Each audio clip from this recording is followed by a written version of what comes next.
Pre-calculus students, this is the video for retaking the test of 5.4 through 5.6.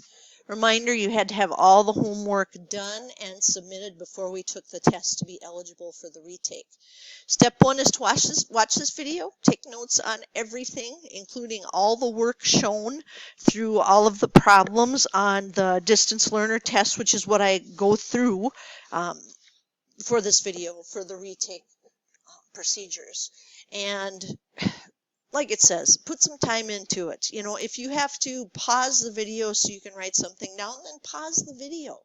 But you're seeing what the test is going to look like, so take the time to write it down and study it. Number two, go back in the notes and highlight the problems that are similar to the test problems. Again, you're going to find out that we've just taken some of the material from what we have in your note packets and pick those that represent, well, the bulk of what we've learned and use those on the test. Number three, redo that review assignment that we had for sections 5.4 to 5.6. Take your time, make sure you understand the concepts. Just copying down my work from the worked out solutions on Schoology does you absolutely no good. In fact, as far as the proofs go, it is worse than helpless. I mean, it really is. So if you don't know how to do something, if you don't know where something came from, make sure that you send me an email if you're a distance learner and talk to me in class if you're a face-to-face learner, and I'll talk you through how we went from one step to the next. So show all of your details and work as you go through that.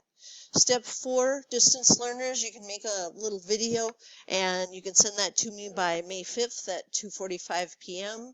and that'll have 1 through 3 above completed. Again, no exceptions. Make sure you're flipping through everything so that I can check mark off that you have everything done. And face-to-face students, you can just show me all of your work in school, in class. And number 5, the deadline for starting the retake is going to be May 6th at 1:45 p.m. You need to plan ahead, and there's no exceptions to that. That's the cutoff. And like I said, it's 3 little sections. And what's going to happen is if you're spending all your time going back to do the trig, then you're going to be taking less of a look as you should be at the matrices. You know, you'll be trying to speed through that so you can take care of all of your retake materials. And that's not what this is about. It's about you're increasing your learning of this material. So now, we've got the pre-calculus distance learner test here.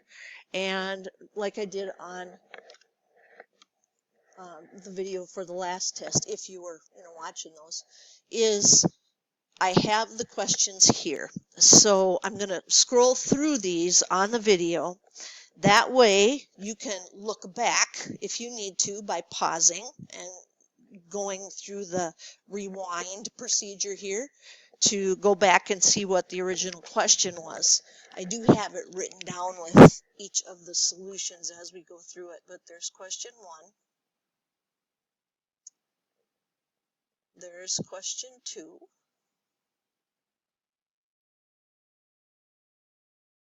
Question 3. Question 4. Again, just giving everybody the opportunity to scroll back if they forget what the original question looked like.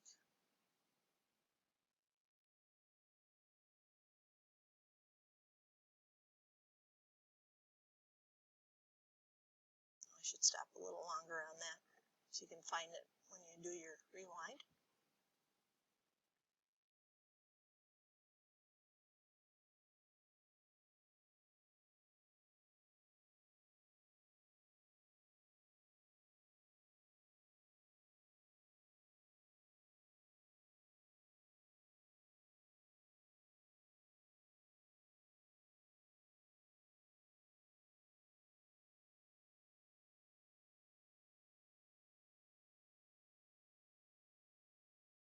And there won't be an extra credit on the retakes. We never have extra credit on the retakes.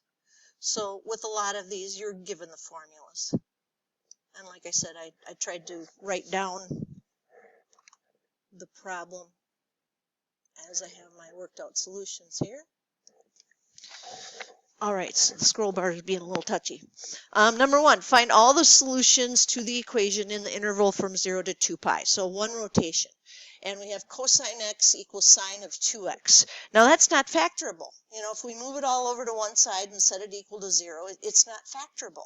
So you have to think, what could I use? What could I substitute in here that would make sense for sections 5.4, 5.5, and 5.6? Oh, look, it's a double angle. So you go ahead and go to your formulas, and you find that double angle, and you put that in as sine of 2x is 2 sine of x cosine of x. And now, when you move everything over to one side to solve, you can factor out a cosine of x, and that'll leave you with 1 minus 2 sine of x.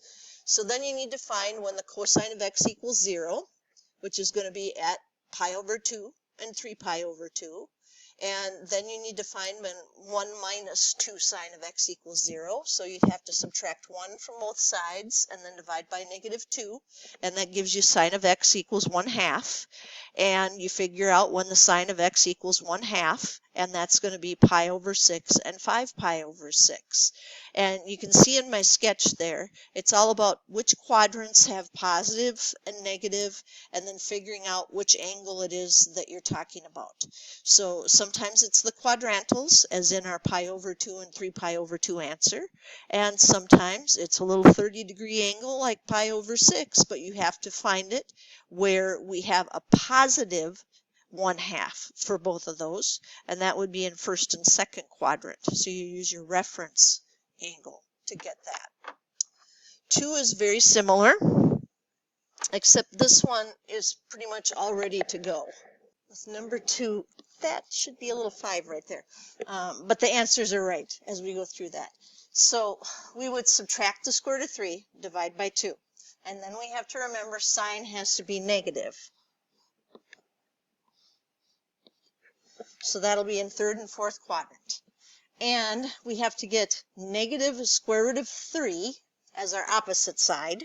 And really the square root of 3 should be enough to tell us that's a 60-degree angle. So we've got these little reference angles of 60 degrees, which of course is going to be pi over 3. So this one would be 4 pi over 3. And I don't know why I wrote that one second, but this one would be 5 pi over 3. Almost all the way around to 2 pi, which would be 6 pi over 3. And then, since it was a multiple angle, we can't just stop at saying 2x equals. We acted like it just said x in here to get that negative square root of 3 over 2. But then we have to realize that that little 2 there, because everything with x is opposite, is a horizontal compression factor of 1/2. So where we typically would have one answer, we're now going to have 2. So we have 2x equals 5 pi over 3 plus 2 pi n, and we have to divide everything by 2. And that gives us x equals 5 pi over 6 plus 1 pi n. And then we have 2x equals 4 pi over 3 plus 2 pi n. So we would go ahead and divide everything by 2, and that would give us 2 pi over 3 plus 1 pi n. And because we need 2 solutions generated out of this, we need to have n equals 0 and 1 to get those 2 solutions. So for both of these little formulas, you'll put a 0 in, which of course would get you 5 pi over 6 and 2 pi over 3. And then you put a 1 in, and you'd have 5 pi over 6 plus 6 pi over 6, which is 11 pi over 6. And then we'd have 2 pi over 3 plus 3 pi over 3, which would be 5 pi over 3. So that gives us the 4 solutions that we would see that would give us the negative square root of 3 over 2 with a horizontal compression of 1/2. So for pi over 12, you had to realize that you have to take pi over 6 and divide it by 2, or a 30-degree angle and divide it by 2. And for some people, that was the stumbling block right there. They just could not remember that we had to figure out what would you divide by 2 to get the pi over 12. And then you have to put that in. So into the formula, plus or minus the square root of 1 minus the cosine of pi over 6 over 2. And you realize that pi over 12 will definitely be in the first quadrant where everything is positive. And then you've got to work with these embedded roots in here, because we have 1/2 the square root of 1 minus the square root of 3 over 2. And so the first thing you do is get a common denominator, and that brings it to the square root of 2/4 minus the square root of 3 over 4. And then you can put those together and make it the square root of 2 minus the square root of 3 over 4. But then you should realize, hey, that's like 1/4 times the square root of 2 minus the square root of 3, and the square root of 1/4 I can find. It's a 1/2. So it's 1/2 square root of 2 minus the square root of 3. So we still have embedded roots, but at least there was the 1/2 that we could pull out of that in the front.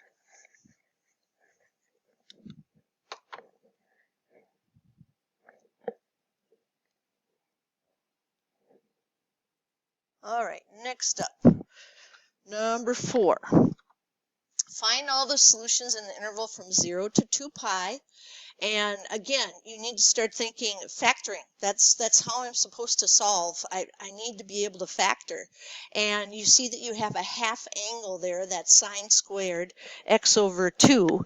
And of course, I gave you the formula so that you could figure out, oh, I can go ahead and use that half angle formula for sine, which was plus or minus the square root 1 minus cosine of u, or cosine of x in this case, divided by 2.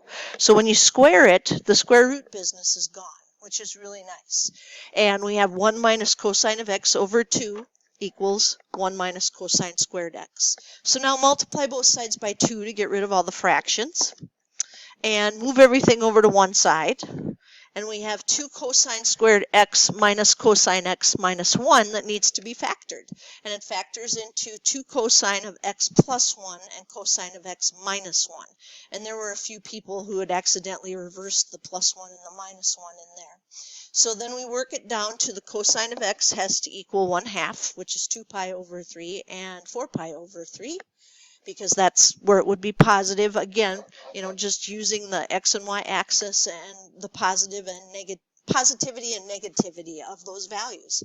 And then for the other one, you'd get cosine of x equals 1, and that's a quadrantal. And cosine of x equals 1 out at 0. So our solutions are 0, 2 pi over 3, and 4 pi over 3 when we're talking about the interval from 0 to 2 pi. And then we got to the triangles, which for some of you, I thought, well, it's a good thing we're out of the solving, because you're having trouble using the formulas and getting those to a place where you could find what you needed. That's a little bit better with the yellow in the background. Move it up.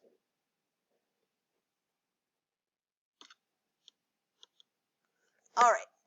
So solve the triangle, and they gave you 41 degrees for the angle, 28 degrees for angle B, and then little b is 11. And you realize that you have angle, side, and that means that you can use the law of sines. So we use the law of sines to go through and figure out what we need. And to start with, you have to use the sine of 28 degrees with 11, and that's because that's the opposite pair that we have. And I went ahead and figured out what the third angle was just by knowing that every triangle has 180 degrees, and that came out to 111 degrees. So if you wanted to go after little c, which is AB, right away, then you could go ahead and do that knowing that the sine is 111 degrees. And then on the other side, we still have to figure out side lengths. And again, you can use the law of sines for that. So you can do the sine of 41 over what you found for BC, which is where we're going with this one, equals the sine of 28 over 11. And again, you should always go back to the one that you were given, the opposite pairs of angles and side lengths, to start this off. Because if you made a mistake at any point in this and then you use that mistake as you find the rest of the math, then you're in trouble. So it does look like I started over here to figure out what BC was, and trying to think, there were a couple of people that just must have punched this in wrong, or maybe you had it in radian mode because you did not get the right answer when you punched this in, and maybe it was about parentheses. So, you know, when there's more than one operation taking place or more than one term, we usually use parentheses, but this should have worked just fine if you punched in 11 sine of 41 degrees divided by sine of 28. So it had to be something like you were in the wrong mode or you just punched in the wrong number accidentally. So now we get little a, which is 15.372. And again, here's that math to figure out 180 minus 41 minus 28 is 111. And then now that we have that 111, we can set this up to figure out the length from A to B, which is little c, and get it there. So usually if somebody had something wrong in number 5, it was because you punched something in wrong and then that affected the rest of the problem. So I tried to grade those holistically, which means overall you did one thing wrong, but if you were to fix that one thing, did you do the math right for the rest of it? Now, number 6 was just, is this going to have 0, 1, or 2 triangles? And unfortunately, some of you took a really long time on this problem, and I can't tell you that you're spending too long on this because you actually solved the triangles. You didn't need to solve the triangles. All you had to do was tell me if there were 0, 1, or 2. And that's always based on the height of the triangle. So we set it up, and we're looking at side-side angle, of course, and we set it up the same way every time. Angle, side opposite the angle, and then side adjacent. And we figure out what the height is by using opposite over hypotenuse, and so that's sine. The sine of 58 degrees equals h over 28. Now, once you have the height, what we're checking for is this side length long enough to reach the bottom, the base of the triangle? Well, 25 is greater than 23.745, so we're at least going to get one triangle. Now the question is, can we get 2? And to get 2, that 25 has to be shorter than the adjacent side, because that means as we swing it around like a pendulum, that side is going to hit inside the triangle again. And in this case, it does. It is less than the 28 that we have on the other side. So this would give you 2 triangles. So again, to get one triangle, it just has to be longer than the height and longer than the adjacent side, so that if we swing that side like a pendulum, and by talking about that side, it's the opposite side that we were always working on in class. If we swing that over, it would swing outside of the triangle, so we'd only get one. But if it's short enough, and in this case it's 25, that if we swing it around, it's actually going to make contact with our base AB again before it gets to the other side, and that will give us a little sliver triangle. So comparing it to the height and comparing it to the side adjacent. So then we were on our way, and I had talked about this in the notes, that if we're going to give you a side-side angle situation on the test, it's probably going to be one where you have 2 triangles, because we want to see that you know how to find all of that. And this is another one where with side-side angle you had to know to use the law of sines.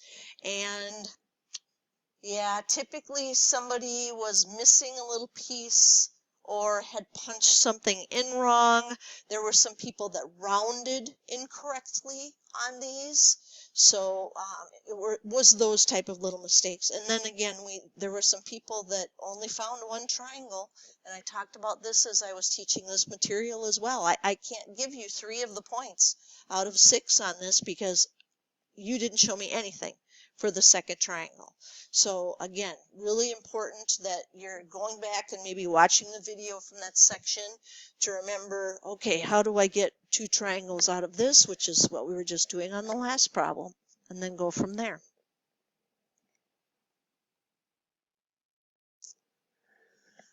Number 8. solve by finding AB. On this one, there were some people who drew the picture incorrectly. You did not follow the directions for where everything was supposed to be. So you have to get those on there, and then we do have a situation where we can figure out, because we had two angles there and another side length, and if we have two angles, we can of course find the third angle quickly. So angle, angle, side is definitely the law of sines. And then you can use the law of sines. The only people that got something wrong on this one were people that either rounded incorrectly or they drew that picture wrong. And so that affected everything as they worked through the problem. Number 9 here is solve the triangle. So you had to see that the information you were given was side, angle, side. And for side, angle, side, you have to use the law of cosines. People that had this one wrong, there was somebody who put sine in the law of cosines. So you just didn't take the time to write the formula down correctly, which was huge, because you have to know that this is going to be the law of cosines that we would use for this problem. So you find little c, and then it's up to you whether or not you want to continue to use the law of cosines or if you want to use the law of sines to find the other information. And there were a lot of people that just stuck with the law of cosines, which is definitely a good idea. In this case with side, angle, side, once we find that little c, then we have lots of choices about how to find those. Number 10. This was a side angle side situation, which meant you should use the law of cosines again. And like I said before, unfortunately, there were some people that instead of cosine right here, I think maybe it was just 2 people that put sine. And this is the law of cosines. So the law of cosines obviously is going to use cosines. So maybe you were just going too fast. And we use that to figure out everything that we need here to solve this triangle. So if you take a look at that, you realize that we're changing those formulas again, putting the numbers in to get what we need, and then using a little bit of subtraction there once we know 2 of the angles, 180 minus 125, and then the other angle was 20.085, and that will get us the measure of angle B. So again, I'm not talking through every little detail of these problems. Pause it, write it down. Gosh, what did I do here? Think about what your mistakes were if there were mistakes. Number 11 says, find the area around your answer to the nearest hundredth if necessary. If you did not use the shortcut formula, you did not get these points. 1/2, because this is side angle side, 1/2 AC sine of B worked for this one. This is our shortcut formula for the area of a side angle side triangle. And then for number 12, let me see if I can get the yellow up there so this stuff stands out a little bit better. There we go.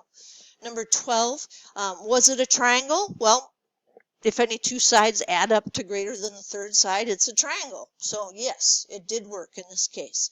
And then we had to use Heron's formula because it was side, side, side. And again, if you didn't catch that and you did not use Heron's formula, you did not get the points, because these are specialty formulas that we want to make sure we use. And then the retake, of course, does not have extra credit on it, but I did want to show you what was generally the easiest way to get the solutions for that one, but you're not going to see that again on that retake test. So chance for up to 100%, but never extra credit on the retakes. So now, you've watched this video, you took notes on everything, you paused it and stopped to look at those that you had incorrect. You're going to go back in your notes and highlight those problems that were similar to the test. You're going to redo the review assignment, obviously focusing your time and energy a little bit more this time through. And then distance learners will send me a video. Face-to-face learners will show me their work in class. And then the retake is due by May 6th. at 1:45 p.m. That'd be the last chance you'd have to start the test. And I am teaching during that time, so don't count on me being available on May 6th until after school, which means you wouldn't have time to finish it.